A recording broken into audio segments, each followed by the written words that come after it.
Hola, ¿qué tal? Muy buenos días y bienvenidos a Galileo. Yo soy Manuel González Vargas y este es un programa de ciencia, ciencia y más ciencia.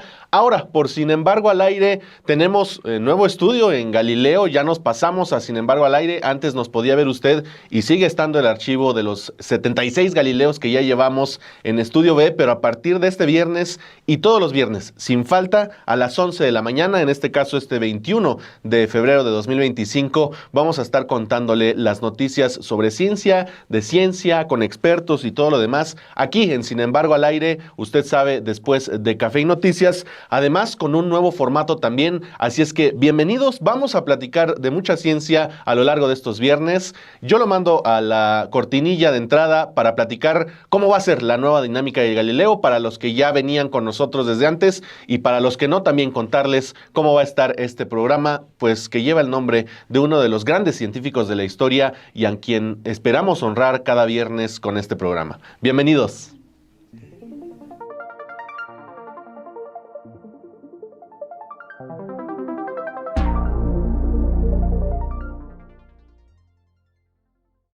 Efectivamente, aquí en Galileo vamos a estar platicando de temas dedicados a la ciencia, sobre ciencia, que raspan la ciencia o que están metidos de lleno en ella.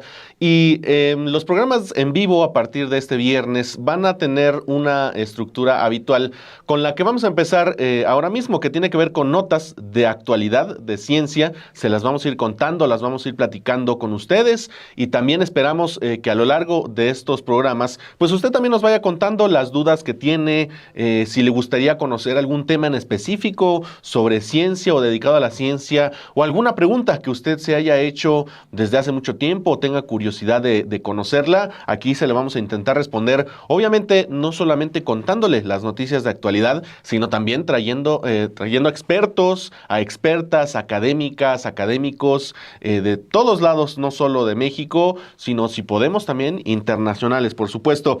Además, en la segunda parte del programa, después de estas notas de actualidad, vamos a estar platicando también sobre cápsulas especiales, entrevistas especiales con estos expertos y expertas a las que vamos a ir entrevistando. Tenemos mucho material al que recurrir. Aquí en la Ciudad de México hay muchísimos museos. Es una de las ciudades de las urbes con más museos del mundo, así es que vamos a estar visitando varios de ellos. Ya llevamos algunos anotados en nuestra lista y eso es lo que va a traernos la segunda parte de este programa, de este Galileo. Hoy, por ejemplo, vamos a empezar y usted lo ve en nuestra portada, lo ve en nuestra cabeza ya actualizada con Galileo. Vamos a platicar de un asteroide que ha cautivado a una parte del mundo, a otra la ha sorprendido y otros simplemente dicen que es amarillismo. Bueno, vamos a platicar a detalle sobre YR4, que es un asteroide que podría impactar en algunos años, en 2032, a la Tierra. No sabemos si de forma frontal, no sabemos si va a pasar por un lado y se va a desintegrar una parte, van a caer esos pedacitos de asteroide a la Tierra. Todavía no lo sabemos, los científicos están calculando a diario, casi cada hora van cambiando las especulaciones que hay con respecto a este asteroide. Le vamos a dar aquí los detalles, porque en Galileo además lo que vamos a intentar hacer es salirnos del ruido habitual, por eso lo hacemos también en viernes, ya alejado del día a día, ya entrando rumbo al fin de semana, para que usted tenga una perspectiva diferente, no solo de política, no solo de economía, no solo dedicado a esos temas que solemos tratar en todos los programas aquí en Sin embargo al aire, sino también estos temas científicos que están dedicados no solo a la ciencia, sino que tienen que ver con una forma de ver, de pensar, de observar al mundo. Un mundo lleno de posibilidades, sí, pero también lleno de fake news, por ejemplo, lleno de inteligencia artificial que suele utilizarse para mentir, para propaganda, para muchas cosas. Aquí en Galileo vamos a intentar hacerlo como si fuera el método científico, con evidencias, con pruebas, con expertos que respalden sus dichos. Así es que, además, hoy de hablar sobre el asteroide, también vamos a hablar de Galileo. De Galileo Galilei, el científico que nos da nombre y que le da nombre a este programa, y también a la sección de ciencia que usted puede encontrar en Sin embargo MX, en la página que también es hermana aquí de Sin embargo al aire. Vamos a estar platicando de esos temas que tienen que ver con el cumpleaños. Justamente fue muy curioso que en este programa, el relanzamiento de Galileo, ahora en vivo y ahora por Sin embargo al aire, platiquemos justamente de Galileo Galilei, de quien se cumplió el natalicio en estos últimos días. Y el especial de este viernes, visitamos el Museo de Geología de la UNAM, una visita muy interesante. Pudimos ver un dinosaurio que dominó México hace millones de años y que está ahí colocado, que lo descubrieron expertos mexicanos. Vamos a estar platicando de todo eso más adelante. Así es que, si le gusta, vamos a empezar de una vez con las notas de actualidad y saludando a todos los que están conectados. Muchas gracias por estar aquí con nosotros. Yamile Barrera, un saludo. A Rodolfo Salas también, Jorge García. Muchísimas gracias por estar aquí conectados. No se les olvide dejar su like para que el programa le llegue también a más gente y podamos abrir esta conversación con más personas. Es un momento muy interesante, no solo en México, sino del mundo, para platicar de diversos temas y también de los temas científicos, por supuesto. Así es que vamos a comenzar de una vez y hablando de este asteroide que ha causado polémica, Ha causado polémica no solo en redes sociales, también en la comunidad científica, porque se toma muchas veces de parte de nosotros, de los medios de comunicación, con mucho amarillismo o con mucha especulación. Bueno, pues lo único real es que en las últimas 24 horas la NASA ya ha reducido la posibilidad de que este asteroide, el asteroide YR4, se estrelle contra la Tierra en 2032. Pasó del 3.1%, que fue el máximo histórico de un asteroide de este tamaño, al 1.5% este jueves. Ahí usted puede ver las imágenes del asteroide captados por la NASA. Y ahora cayó en las últimas horas la posibilidad de que se estrelle contra la Tierra al 0.28%. Es decir, menos del 1% de probabilidades. Ya baja la NASA esta situación. Hace menos de 48 horas eran poquito más de 3% de probabilidades, ahora baja a menos del 0.3% de probabilidades, sigue bajando. Incluso la ESA, la Agencia Espacial Europea, indica que podría llegar en algún momento, no lo saben todavía, pero podría llegar al 0% la posibilidad de que se estrelle contra la Tierra este YR4, que fue descubierto el 27 de diciembre pasado por el telescopio Atlas en Río Hurtado, allá en Chile, en Sudamérica. Tiene un diámetro de 55 metros. Recordemos, ahí usted lo puede ver en el centro, iluminado, se ve despacito, pero ahí va recorriendo nuestro vecindario cósmico. Es un asteroide que, pues, del tamaño de 55 metros, han impactado en la Tierra cada tantos miles de años y podría causar daños graves en regiones locales. Por ahora no se espera que haya un impacto muy severo. Le estábamos hablando del 28.28% de probabilidades. En caso de impacto, una probabilidad que es todavía muy menor, como le digo, el riesgo afectaría, según la NASA, a una banda de superficie terrestre en la Tierra que se extiende por el Océano Pacífico Oriental, el norte de Sudamérica, el Océano Atlántico, África, el Mar Arábigo y el sur de Asia. Esa sería la zona que tocaría en caso de que llegara a caer completo o una parte este asteroide sobre la Tierra. Ahí usted puede ver las imágenes de todas estas mediciones que hacen los científicos, tanto de la NASA como de la ESA, las autoridades de Estados Unidos como las europeas. Ahí se puede ver cómo cruzaría incluso esta probabilidad, que en ese momento usted puede ver era del 1.5% hoy ya baja por debajo de ese nivel. El telescopio espacial James Webb de la NASA también observará el asteroide en marzo de 2025 para evaluar mejor el tamaño de este asteroide, y a medida pues que se tengan más observaciones de la órbita de este cuerpo, su posibilidad de impacto mejorará. Es decir, ahorita tenemos mediciones pues que a veces se salen, hace 2 días era del 3%, ahorita es del menos del 0.3%, está variando mucho, pero esperan los expertos que ya pronto con más estudios sea mucho más específica la posibilidad de su golpe aquí en la Tierra. Desde la ESA explicaron que el asteroide 2024 YR4 ahora está clasificado en el nivel 3 en la escala de riesgo de impacto de Turín, un encuentro cercano que merece la atención de los astrónomos, pero que en realidad pues no es tan escandaloso como se pudo ver en algunas imágenes. Esta imagen, usted puede ver, es una representación. Arriba en la esquina izquierda se puede ver el año en el que ocurriría.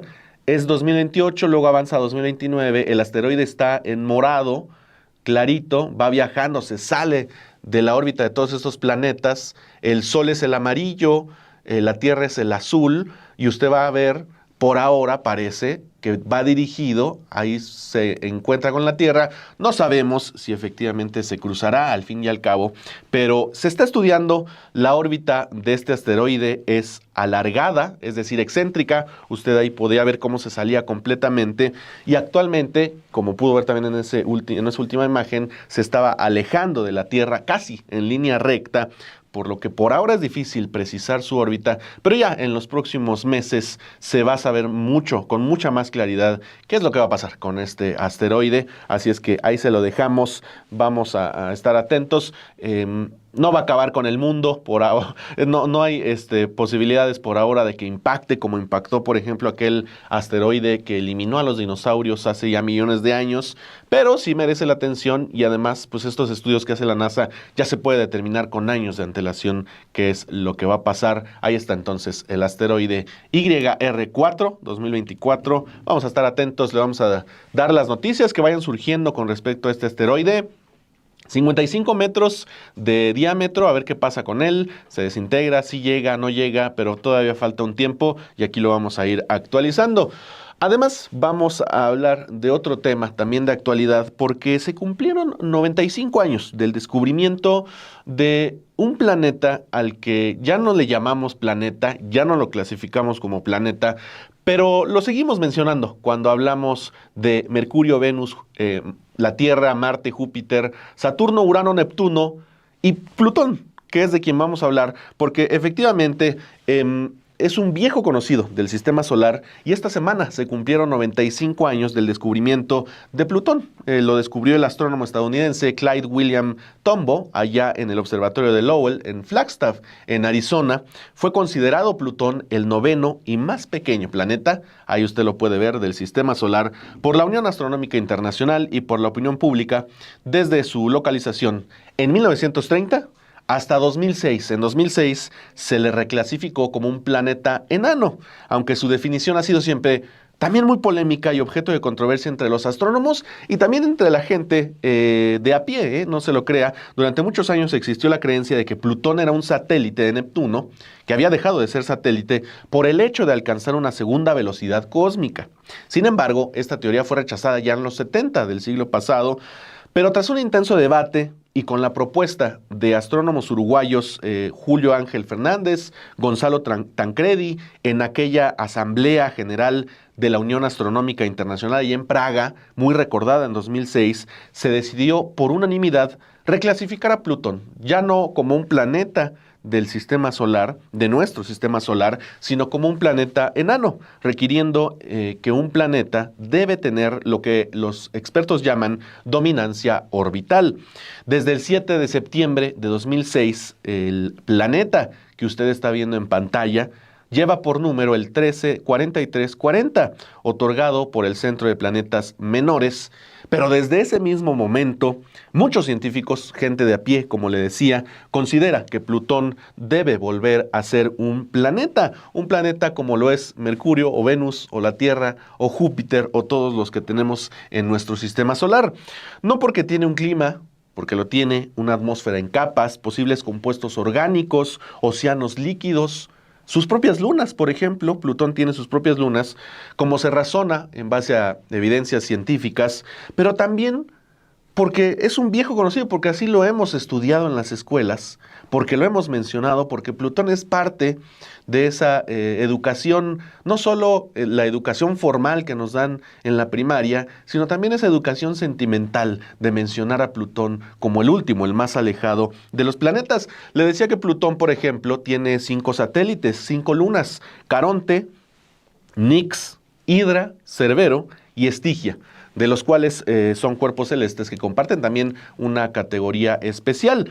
No fue hasta el año 2015 cuando la sonda espacial New Horizons pasó sobre este planeta en su viaje más allá de nuestro sistema solar y permitió por primera vez apreciar de forma nítida el aspecto real de Plutón, un planeta que ya no es planeta, pero al que le seguimos teniendo cariño, y que además en estas imágenes nos mostraba curiosamente el New Horizons, una mancha en el planeta Plutón con la forma de un corazón. Así es que Plutón también nos manda de alguna manera su mensaje, y usted puede ver la mancha en forma de corazón, una mancha blanca que tomó la captura New Horizons.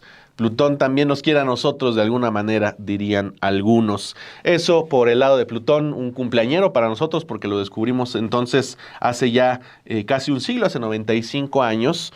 Y hablando precisamente de satélites, Plutón, le decía, tiene 5, por ejemplo. Nosotros tenemos nada más uno, pero es muy importante, es la Luna. Y vamos a volver entonces para este tercer tema de hoy, de actualidad aquí en Galileo, a nuestro propio satélite.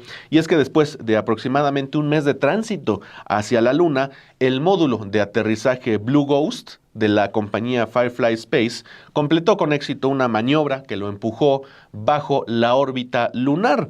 Está previsto que Blue Ghost aterrice en la Luna el 2 de marzo, alunice en la Luna el 2 de marzo, con instrumental científico de la NASA, de esta compañía también privada, Firefly Space, que es japonesa, y va a incluir cámaras que captan imágenes. Imágenes que usted está viendo en este momento de cómo el módulo está entrando en la órbita de la Luna. Ahí se ve cómo se va acercando a la Luna. Esos reflejos que usted ve son las manchas solares que le dan directamente a este módulo solar. Ya iba, evidentemente las imágenes están aceleradas, así mostraron los científicos de la NASA las imágenes, pero ya entró entonces Blue Ghost en esta órbita lunar, va a alunizar el 2 de marzo, y ahora que el módulo está en esta trayectoria lunar, durante los próximos 16 días va a estar ahí, tendrá maniobras adicionales y llevará este módulo de aterrizaje a la órbita elíptica, para estar preparado para alunizar en nuestro satélite. Con 2 metros de altura y 3 metros de ancho, Blue Ghost lleva materiales e instrumentos para 10 investigaciones científicas dirigidas por la NASA, y su destino es la superficie lunar Mare Crisium, en el cuadrante noroeste del lado visible de la Luna. Usted recuerda que, por ejemplo, los científicos chinos, estos son japoneses aliados con la NASA, pero hace algunos programas de Galileo, cuando lo estrenábamos allá en Estudio B, hablábamos de cómo los chinos ya llegaron a la cara oculta de la Luna, donde siempre le da la sombra, no llega el sol por la forma en que gira nuestro satélite. Ya también están ahí ubicados entonces los expertos chinos con sus módulos lunares. Entonces es el retorno de la conquista lunar, como lo propuso el presidente Kennedy en los 60s, llegar a la Luna, conquistar nuestro vecindario solar, no solo solar, sino la Vía Láctea. Y bueno, ahora se está reviviendo esa etapa con más interesados, no solo la NASA, también los chinos, los indios, por ejemplo. La India también ha lanzado sus módulos lunares, va a buscar alunizar pronto en los próximos años. Incluso la NASA también llevar gente como los chinos a partir de los próximos años rumbo a 2030, para volver a colonizar una tierra a la que supimos llegar. 12 astronautas, recordemos, caminaron sobre la superficie lunar entre 1969 y 1972. Entonces, así cerramos este pequeño tema de nuestro satélite. Y pasando a otro tema, el tema del que ya le adelantaba, justamente el cumpleaños de Galileo Galilei, el científico que le da el nombre a nuestro programa sobre ciencia aquí en Sin embargo al aire, cumple, si viviera, cumpliría 461 años, Galileo. No el programa, el científico. Nosotros llevamos 77 programas más o menos, y justamente cumplió el 15 de febrero pasado. Son 461 años de su nacimiento. Él nació en 1564 en la ciudad italiana de Pisa, allá una figura importantísima del Renacimiento, de la revolución científica del siglo XVI y ya rumbo a la modernidad, considerado padre de la astronomía, de la física modernas. Sus logros incluyen, no inventó el telescopio. Hay gente que se confunde, cree que Galileo inventó el telescopio. El telescopio ya estaba inventado. Lo que hizo Galileo fue mejorar la forma en que se utilizaba el telescopio. Además de realizar grandes observaciones astronómicas, él formuló la primera ley del movimiento, un apoyo determinante para la revolución copernicana y que ponía al Sol, no a la Tierra, como centro del cosmos, como centro de lo que en ese momento conocíamos y que ahora sabemos pues es nuestro pequeño vecindario cósmico. Sacó a Dios del centro, es decir, a la Tierra, a los seres humanos, pusieron al Sol en el centro y eso fue una revolución total. Los castigaron durísimo a los científicos en esa época en la que dominaba pues la Iglesia Católica. Hay unas citas, por ejemplo, de Galileo que habla de la matemática como el lenguaje de Dios o como el lenguaje que Dios ha escrito en el universo. Galileo también decía, donde los sentidos nos fallan, la razón debe intervenir. Decía Galileo, nunca he conocido a un hombre tan ignorante que no puede aprender uno algo de él. Algunas frases famosas de Galileo. Usted veía ahí en las imágenes algunos de sus libros publicados, las imágenes de este científico. Ahí usted puede ver el Sideres Nuncius. Estudió principalmente Galileo los planos inclinados y el péndulo. Formuló correctamente la ley de la aceleración uniforme para cuerpos en caída libre y descubrió que los proyectiles en movimiento siguen trayectorias parabólicas. Es decir, una cantidad de descubrimientos que hoy se siguen aplicando, que hoy seguimos usando, son leyes universales, algunas de ellas, otras observaciones que ya se han confirmado de cuerpos celestes y cómo se movían.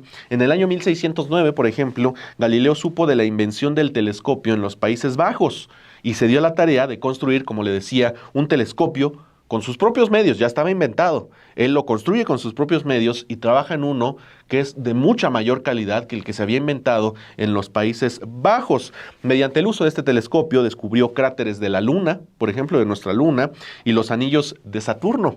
Verificó las fases de Venus, detectó una estrella supernova, por ejemplo, que ahora las supernovas son claves para entender la formación del universo temprano, para entender, ahí usted puede ver imágenes de la supernova, estas grandísimas explosiones de energía que liberan las estrellas cuando están decayendo. También descubrió 4 lunas de Júpiter, a la que les puso los Medici. Es decir, tiene una cantidad de logros impresionante. No es casualidad que Galileo se llame Galileo. Las lunas que descubrió Galileo allá en Júpiter, bueno, de Júpiter son Europa, Io, Ganímedes y Calisto. Sus descubrimientos astronómicos, usted veía, fueron presentados en este libro de 1610, titulado Sidereus Nuncius, que traducido sería el mensajero de las estrellas. Descubrió esto, usted puede ver, ahora ya podemos ver las estrellas de Júpiter con mayor claridad. Incluso ahora hay misiones de la NASA, de la ESA, también de las agencias chinas y asiáticas que están yendo a las lunas de Júpiter, porque sabemos que algunas de ellas son grandes océanos helados, y se cree que debajo de esos océanos helados hay agua, y donde hay agua usted sabe que es muy probable que haya vida. Entonces, pues Galileo, un personaje importante. Galileo efectivamente sufrió un juicio de la Santa Inquisición en 1633, fue hallado culpable, hereje, y condenado a permanecer en arresto domiciliario por el resto de su vida. La Iglesia se mantuvo con esta posición de decirle culpable de ser hereje hasta que fue exonerado. Fíjese en qué año fue exonerado Galileo Galilei, 1992. fue exonerado por la Iglesia Católica. Mientras cumplía su condena, Galileo comenzó a trabajar en sus discursos, los grandes tomos de sus obras, donde hacía demostraciones matemáticas de estas revoluciones de las que le hablaba, y a Galileo le habían prohibido publicar.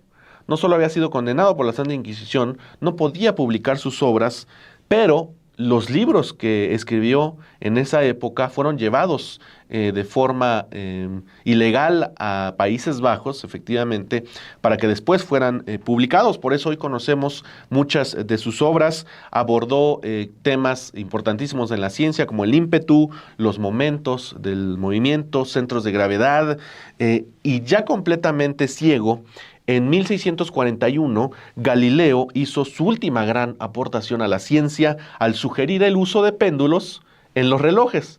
Entonces, imagínense el alcance que tenía, pero ya la noche del 8 de febrero de 1642, con 77 años y casi 11 meses, Galileo Galilei fallece en Arcetri, una ciudad italiana, y sus restos son trasladados en ese momento a Florencia para ser enterrados en la iglesia de la Santa Croce, de la Santa Cruz, junto a los de otros personajes célebres, como Miguel Ángel, por ejemplo, aquel gran pintor también de la época del Renacimiento. Así es que pues celebramos entonces casi 500 años, ya vamos para los 500 años del nacimiento de Galileo Galilei, que le da nombre a esta sección, a este programa de ciencia, aquí en Sin embargo al aire. Y así cerramos entonces nosotros con esta celebración, con el triunfo de la claridad, con el triunfo de la luz sobre la sinrazón que le trajo Galileo a su época y que aún hoy sigue iluminando nuestros conocimientos científicos, la sección de actualidad de notas de este viernes aquí en Galileo. Y vamos a pasar ahora sí al tema fuerte de este viernes, además de los asteroides, además de los satélites, además de Plutón, además de Galileo. Vamos a hablar de una visita que hicimos recientemente, el equipo de Galileo, al Museo de Geología de la UNAM, ubicado en pleno centro de la Ciudad de México. Si usted conoce el Kiosco Morisco, ubicado ubicado en la alcaldía, en el barrio Santa María la Ribera, allí en la Cuauhtémoc, a unos pasos de este Kiosco Morisco, usted puede encontrarse con el Museo de Geología de la UNAM. Nosotros entramos al museo, hablamos con el maestro Luis Espinosa Arruabarrena, jefe de este museo, y platicamos sobre el dinosaurio esplendoroso que se ubica en una de sus salas, usted ya la va a ver, y que puede usted también visitar este museo. Incluido también hay un mamut gigantesco en la entrada del museo. Es impactante también ver estas reconstrucciones con los huesos de los animales descubiertos. Yo le decía, este dinosaurio dominó gran parte del territorio mexicano. Lo va a platicar el maestro Luis Espinosa. Él fue parte de este equipo que descubrió los restos de este dinosaurio allá en el norte de México. Entonces, para platicar de eso y para platicar también de las actividades que usted puede hacer en el Museo de Geología, además de visitarlo, de observar estos animales, vamos a escuchar a Luis Espinosa Arruabarrena. Lo dejo con la entrevista y regreso a despedirme. Y aquí estamos con el maestro Luis Espinosa Arruabarrena, el jefe del Museo de Geología. Muchísimas gracias, maestro, por ser el padrino, le decíamos, de este relanzamiento de Galileo. Pues se había apadrinado elementos de ADN, pero es la primera vez que apadrino un programa. Me da mucho gusto, es un honor, y sobre todo en nombre de la Universidad Nacional Autónoma de México, porque este recinto pertenece a ella. Y precisamente para hablar del Museo de Geología, lo primero que llama la atención cuando uno llega es la arquitectura, dónde está ubicado, dónde está enclavado este museo. ¿Qué nos podría decir de este lugar? ¿Cómo llegó aquí a ser el Museo de Geología? Bueno, la observación es muy interesante, porque esta zona de la Ciudad de México, hace 120, 115 años, representante de lo que hoy a lo mejor no está muy bien hecho, pero sería Santa Fe. Digamos ahorita o Polanco, pero Polanco no, porque Polanco también es ya más antigua, pero Santa Fe es moderno. Entonces, en ese tiempo en donde resurgió esta parte de la ciudad, ya al límite con el campo, con las afueras de la ciudad, se creó esta colonia. Entonces se invitaron a los mejores arquitectos, ingenieros y demás para que diseñaran ya esta parte que tiene aspectos modernos de lo que fue finales del siglo XIX, principios del siglo XX. Y en ese momento fue cuando un proyecto geológico muy importante que se había generado desde 1886, 1888, pero que no tenía un lugar en donde residir, se decidió hacia 1900 construir ese edificio con una vocación que no la ha perdido en todo este tiempo, de que fuera el Instituto Geológico Nacional o de México, que dicho en otras palabras, era como un servicio geológico. Y para el público, si no lo ve muy bien, todos los países tienen un servicio geológico que es donde hay una serie de notables, en este caso especialistas en ciencias de la Tierra, para que decidan cuáles son las cosas importantes desde el punto de vista de los recursos naturales que va a tener un país. En este caso la minería, el petróleo y algo muy importante, la cartografía. O sea, porque todo el cúmulo de conocimientos que se generan de la Tierra tienen que aparecer o en una publicación o en este caso en un mapa, plano o como se quiera poner. Entonces se convocó a uno de los mejores arquitectos e ingenieros de la época que se llamaba Carlos Herrera, que por cierto viene de un linaje muy importante de los científicos de don Porfirio, que era Alfonso Herrera y su hijo Alfonso Luis Herrera, que son los científicos más notables en biología, y este hijo que tenía un arquitecto que junto con el naturalista en aquel entonces, José Guadalupe Aguilera, hicieron y diseñaron este edificio. Muy bien. Que ojalá con las tomas que están poniendo puedan sacar el biselado de las ventanas y demás, en donde se ve todo ese detalle que llega inclusive hasta las perillas de las puertas, en donde está el emblema de los geólogos. Digo, así surge. Surge como una necesidad de que tuviesen ya la geología en México un lugar en donde se concentraran los conocimientos y todo el cúmulo de literatura y de archivos que salen, que de hecho estamos en la puerta del acervo del instituto, del acervo del Instituto de Geología, porque después pasó de ser el Instituto Geológico de México al Instituto de Geología de la UNAM. Ahora, usted pues es el jefe del museo. ¿Qué hacen aquí? ¿Qué es lo que hacen ahora actualmente? Bueno, eso es muy importante, porque a raíz de que se hizo, digamos, toda una estructura desarrollada con la investigación en Ciudad Universitaria, que podemos decir que empieza como a mediados de los 50, entre 1954 y 1956, parte de la masa crítica de los investigadores del Instituto de Geología se fueron, del Instituto Geológico de México, se fueron al Instituto de Geología, que desde 1929 habían pasado a formar parte de la UNAM. Entonces, digamos, el edificio se queda sin la masa crítica porque en CEU tienen mejores facilidades. Entonces, a partir de ese momento, el edificio quedó como el elemento fundamental de divulgación de las ciencias de la Tierra, que ya desde su inicio, a finales del siglo XIX, había estado considerado que parte de las funciones de este instituto, que hace un momento dije que servía como servicio geológico, tuviera un área como museo, que si ustedes analizan el concepto de los museos en el mundo, es ese museo que por un lado se hacen las investigaciones y por otro lado hay otro lugar donde se expone al público, a los jóvenes, a los niños, esas investigaciones o información relacionada con el tema de biología, geografía y en este caso geología. Por eso el museo se llama de geología o museo del Instituto de Geología de la UNAM. Ese es el nombre oficial porque nosotros dependemos del Instituto de Geología de la UNAM. Ahora, en ese sentido, pues presúmanos qué podemos encontrar aquí en el museo. Claro, es general, que no contesté la pregunta de qué hacemos. O sea, que nosotros justificamos nuestra presencia precisamente porque damos a conocer al gran público, a los jóvenes principalmente, a los niños. Ahorita, si quieren que hablemos de las actividades, hablamos más concretamente del acervo científico con que contamos.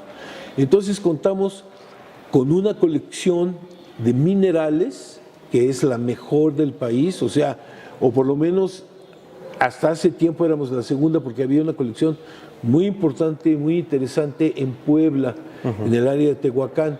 Yo creo que ahora que esa colección se ha, digamos, fragmentado, no quiero entrar en detalles, yo creo que somos la más importante colección de minerales.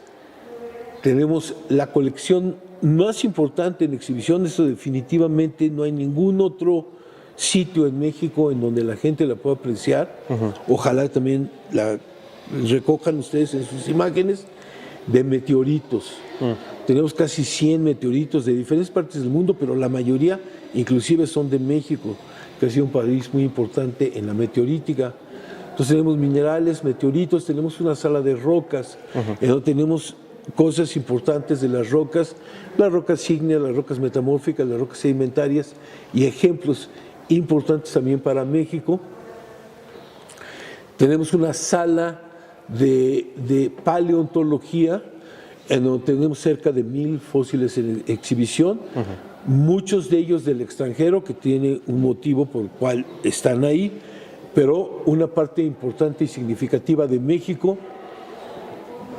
y no solo de México, sino de las cercanías o del área de lo que es la cuenca sedimentaria de México, lo que se llama el Valle de México, lo que es una cuenca endorreica, pero que dejó gran cantidad de fósiles de lo que se conoce el Pleistoceno, y que la gente, el público que vea esto, son como los animalitos que salen en las películas de la Era del Hielo. Entonces, tenemos esa misión de divulgar y de difundir esto, pero tenemos muchas actividades que están enfocadas en crear en los jóvenes, principalmente en los niños, la conciencia que los lleve a una orientación vocacional hacia las áreas de las ciencias de la Tierra, que también tienen mucho que ver, por ejemplo, con las ingenierías, porque hay ingeniería geológica, ingeniería geofísica, ingeniería petrolera, ingeniería minera, que son carreras que muy poco acceden los alumnos porque no se habla de ellas, ni en la familia, ni en la sociedad en general,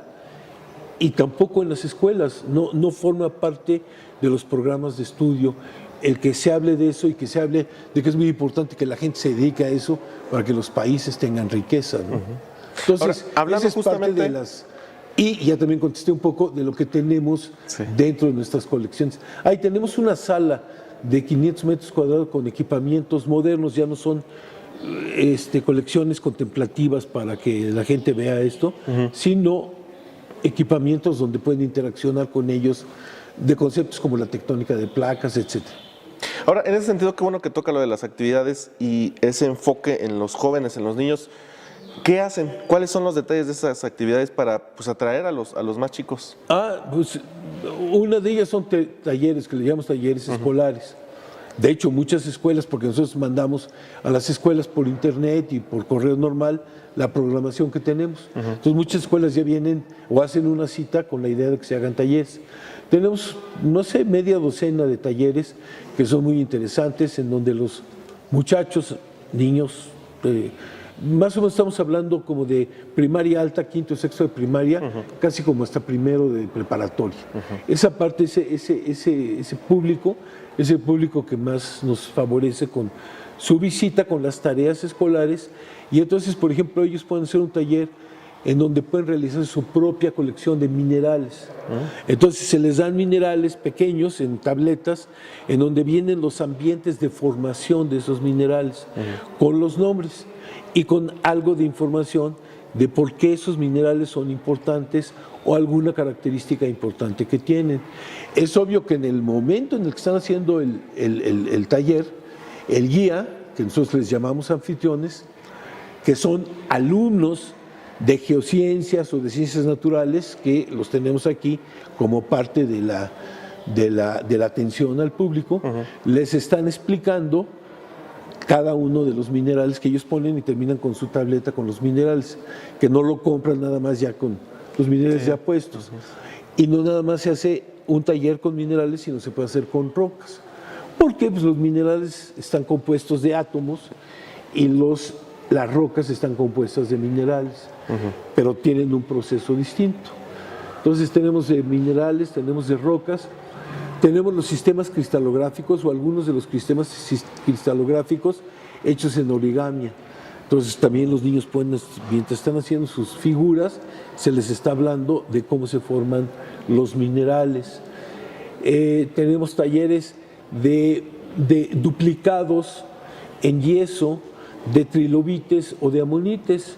Los trilobites son unos artrópodos que vivieron en la era paleozoica, entre 530 millones de años y 215, que abarca toda la parte de la era paleozoica, y que fueron muy interesantes porque son de los primeros animales que tuvieron una concha mineralizada, que tuvieron tejidos mineralizados. O sea que antes de esta etapa donde empezaron a vivir los minerales para atrás, había vida, pero eran puras células que se mantenían porque flotaban o se mantenían porque estaban muy pegadas al fondo. Y a partir de esa época, por características mismas de la evolución y de los cambios en los océanos, empezaron a ser capaces los seres vivos de metabolizar tejidos duros, como nuestros huesos. Nuestros huesos están hechos de fosfato de calcio.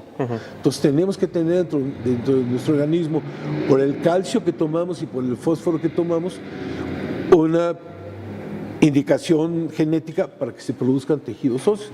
Y así, por ejemplo, otros animales tienen conchas de carbonato de calcio, y los trilobites, que estaban formados de una proteína, que es la misma proteína que se forma, que tienen los insectos y demás, y que se preservaron. Entonces, a partir de esa época nos cuentan una historia distinta, y entonces en el taller, nosotros contándoles algo parecido a eso, los ayudamos a que en un molde que ya está hecho en silicón, pongan yeso, lo dejen fraguar, saquen su trilobite, si lo quieren iluminar, lo iluminan, y se llevan todo.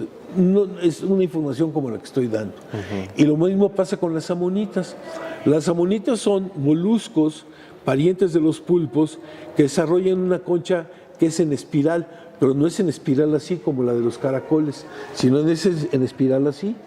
Las amonitas fueron muy importantes porque hubo un tiempo, ya no en la era paleozoica, sino en la mesozoica, en donde se desarrollaron de una manera extraordinaria y muy puntual. De pronto aparecían muchas especies con características muy interesantes y duraban poco tiempo, geológicamente hablando, y se extinguían y aparecían otras. Entonces esos switches que se prendían y se apagaban, a los geólogos les ha servido mucho para calcular las edades, sobre todo del periodo Cretácico, del Mesozoico. Y el periodo Cretácico ha sido muy importante porque en ese periodo, en muchos lugares, y México no es la excepción, se formaron muchos depósitos de petróleo. Entonces es como si las amonitas tuvieran un código de barras, que los paleontólogos lo leen, y dicen 100 millones de años, 70 millones de años, 120. Y eso tiene mucho que ver porque las capas que les interesa estudiar para explotar el petróleo tienen que ver con eso. Entonces las amonitas además son fósiles, que lo que estoy hablando mucha gente deberá saber lo que soy, porque desde niños, si alguien quiere referirse a fósiles, son trilobites y amonites. Entonces hacen lo mismo con los trilobites. Luego tenemos uno muy interesante que pueden hacer por cartón, que van recortando un triceratops, que lo van armando así, de pronto ya se llama su triceratops. Y tenemos otros también en yeso, con vaciados, sobre cráneos de un dinosaurio que teníamos abajo, que seguramente lo grabaron, que le hicimos Isauria, que es uno de los dinosaurios, no es uno, es el grupo de dinosaurios más importantes para México. Son dinosaurios que antes de su extinción evolucionaron profusamente. ¿Aquí en México? Aquí en México y en todo el mundo, ¿no? Es que eso es lo interesante. Para México fueron muy interesantes porque ha habido inclusive paleontólogos que dicen que son como las vacas del Cretácico. Entonces, porque sus hábitos también eran unos hábitos herbívoros, pero tienen unos sistemas masticadores más importantes, sino de la historia de la vida. El sistema masticador de los hadrosaurios deberían de hacer un podcast o un programa completo con eso, porque es fabuloso. Les permitió poder alimentarse de tantas cosas que fueron capaces de invadir prácticamente todo el mundo en un lapso de tiempo geológico muy corto. Paradójicamente antes de que desaparecieron, porque estaban muy bien y de pronto cayó el meteorito y los mató a todos, y mató a todos los dinosaurios no avianos. Pero, por otro lado, también esas son capas geológicas que están muy bien representadas en México. O sea que el ejemplo de este meteorito, de este dinosaurio que tenemos es muy importante. Bueno, y además usted tiene una historia, ¿no? Con el que está aquí abajo. Pues, la historia es que yo me lo encontré. Ajá. O sea, por eso estoy aquí. No es cierto. No, pero entre muchas de las cosas que he hecho, o varias cosas que he hecho en mi vida, ha sido haber participado en el grupo de paleontólogos que lo encontró. Y entonces, ¿qué año? Mire, esto fue entre 1987 y 87, 88, muy a principios del 88. No es cierto. A partir de 1988, mediados, hasta como 1989. Esa fue la época en donde estuvimos ahí y se desenterró y todo eso. ¿En dónde? Y se montó en Parras de la Fuente, muy cerca, en el municipio de Parras de la Fuente, en un ejido que se llama Presa de San Antonio. ¿Cómo se llama? El lugar está a menos de 19 kilómetros, 20 kilómetros de esta ciudad muy importante que se llama Parras de la Fuente, que es donde tienen los viñedos y es un lugar importante en Coahuila, entre Saltillo y Torreón. Y para 1992 algo así se montó aquí en el museo. Y desde entonces ahí lo podemos visitar. Y ahí se puede visitar, pero sí es importante decir que este es un grupo de dinosaurios que lograron, dominar todo el mundo. Se desplazaron de Asia, que fue donde se originaron, a Norteamérica, de Norteamérica a Europa, de Europa a toda la parte sur de Norteamérica, llegando hasta Honduras, y luego fueron capaces de alguna manera de atravesar el mar de Tetis, porque en aquel entonces la Eurasia, que era la parte norte de Pangea, y la parte sur que se llamaba Gondwana, estaba dividida por un mar que se llamaba el mar de Tetis, que en los puntos más cercanos entre los dos megacontinentes tendría como 100 kilómetros. No sé cómo lo hicieron, pasaron a Sudamérica y llegaron hasta la Antártida. O sea, esa es una proeza para cualquier grupo de animales fósiles o recientes. Y como digo, triste fue su despertar porque al poco tiempo cayó el meteorito y se extinguieron. Bueno, y hacemos nosotros un taller donde se reproduce su cabeza. Y la respuesta de los jóvenes cuando vienen aquí y trabajan las actividades, ¿cómo los notas?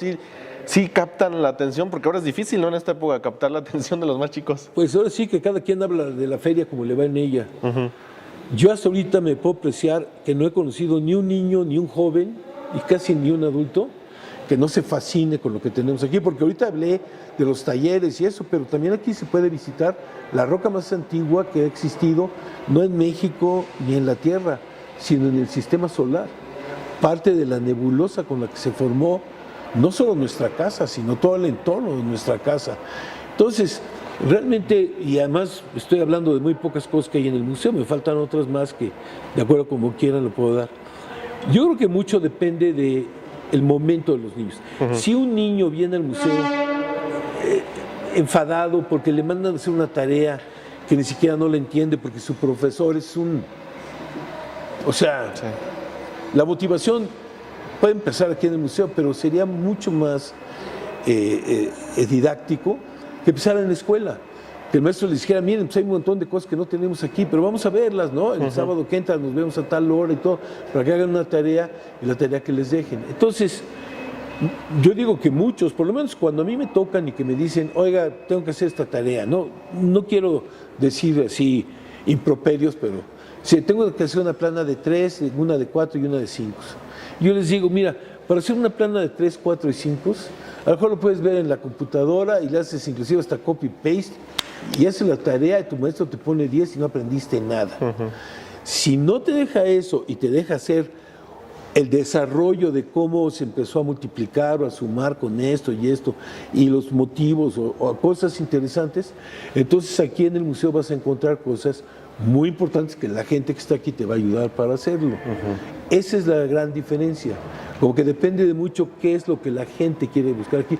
Mucha gente viene aquí a ver la arquitectura. Claro. Yo digo, ojalá, mire, yo tengo cosas muy bonitas también. Yo no puedo competir con la arquitectura, pero es lo que la gente quiere venir a ver. Claro. O el arte, ¿no? Las pinturas de Velasco, lo que sea. Y por eso es un lugar muy interesante para visitar, porque ahí se pueden satisfacer muchas de las inquietudes que tienen los niños o el público en general. Sí, es un lugar extraordinario, mágico, yo diría. Además céntrico. Y céntrico también, claro. Sí, estamos prácticamente a 5 cuadras grandes del Metro San Cosme y estamos un poquito más alejados, pero también a una distancia razonable del Metro Guerrero. Y bueno, ya 10 minutos del circuito interior y a otros 10, 15 minutos de Insurgentes Norte, ¿no? Sí, perfecto. O sea, no, pues muchísimas gracias, maestro Luis Espinosa Arruabarrena. No les dije más cosas. No, nos encantó muchísimo, muchísimas gracias y ojalá pues sirva de pretexto para los que nos vean venir a visitarlos. Bueno, entonces vale la pena decir que el museo está abierto de martes a domingo, de 10 de la mañana a 5 de la tarde. Perfecto. Es un museo relativamente pequeño, ahorita ustedes lo podrán ver, pero hay tantas cosas interesantes que se recomienda que la gente, si va a venir, no llegue al cuarto para las 5, ¿no? Sino que llegue antes de las 4:30. De hecho, las taquillas se cierran, cuesta 25 pesos la entrada de estudiantes o adultos con credencial del INSEN o de maestros y 30 pesos público en general. Somos el museo más barato que hay hoy en día. Y la taquilla se cierra a las 4:30. ¿Por qué? Porque se le dice a la gente, ya no le va a dar tiempo, si quiere puede pasar, pero a las 5 de la tarde van a tener que salir. Entonces, es un museo pequeño, pero tiene bastantes cosas interesantes que ver, muy sui generis, porque no hay otros museos que tengan una oferta parecida en cuanto a la temática que tiene el museo. Perfecto, pues muchísimas gracias, maestro. No, gracias a ustedes. Ahí tienes la plática que tuvimos con el maestro Luis Espinosa Arruabarrena, agradeciéndole al maestro, agradeciéndole al Museo de Geología de la UNAM que usted puede visitar. Ahí le dio la información el maestro. Con eso vamos a ir cerrando entonces esta emisión, este primer viernes de Galileo en vivo, porque ya vamos a estar aquí todos los viernes, entonces, a las 11 de la mañana, tiempo del centro de la República. Muchas gracias por conectarse, gracias por sus likes, por sus mensajes. Un saludo a la Escuela Primaria 5 de Mayo, turno matutino, grupo sexto A, allá en Ecatepec, en el Estado de México. Y pues también a quien nos comenta aquí, Daniel Contreras, un saludo, Ari Fernández, Guillermo Rodríguez, Aleji Seven, Eva Rutenberg, varios mensajes. Muchísimas gracias al PG 1977, Mari Flores, Omar Gutiérrez. Muchísimas gracias por estar conectados. Qué bueno que les empezó a gustar la transmisión de Galileo ya en vivo, ya con este nuevo horario. Y aquí en Sin embargo al aire, entonces vamos a estar platicando con ustedes de ciencia. No se les olvide comentar ¿qué temas les gustaría que tocáramos? Ya vi algunos que nos dejaron, Giordano Bruno, por ejemplo, algunas cosas del espacio. Vamos a hablar también de esas cosas con expertos, con expertas, así es que todos los viernes quédese aquí después de Café y Noticias. Se queda con nosotros aquí en Galileo y al rato, a las 2 de la tarde, el noticiero, Noticias a las 2, que hacemos con Nancy Gómez, ya con información política, con la información del día. Pero mientras tanto, yo le agradezco muchísimo por estar aquí en Galileo. Nos vemos el próximo viernes, ya sabe entonces, a las 11 de la mañana.